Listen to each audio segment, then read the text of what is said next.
నమస్తే, welcome to పొలిటెంట్ health. వేడివేడిగా రుచిగా క్రిస్పీగా ఉంటాయి ఫ్రెంచ్ ఫ్రైస్. ఇది ఇష్టపడిన వాళ్ళంటూ ఎవరు ఉండరు.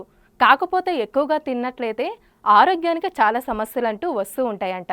అసలు ఏ విధంగా అంటే వారానికి 3 సార్లు తిన్నట్లయితే డయాబెటీస్ వచ్చే ఛాన్స్ 20% వరకు పెరగచ్చని అంటూ ఉన్నారు.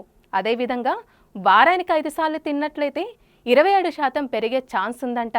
40 సంవత్సరాలు పైబడిన వాళ్ళు రోజు ఫ్రైస్ గనక తిన్నట్లయితే దీర్ఘకాలిక అనారోగ్య సమస్యలు అదేవిధంగా డయాబెటీస్ వచ్చే ఛాన్స్ ఉందని అంటూ ఉన్నారు.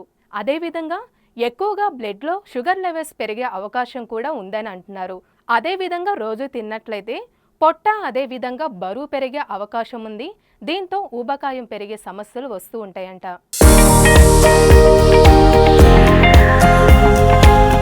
ఈ వీడియో కనుక మీకు నచ్చినట్లయితే లైక్ చేయండి, షేర్ చేయండి, సబ్స్క్రైబ్ చేయండి. అదేవిధంగా కామెంట్ కూడా చేయండి.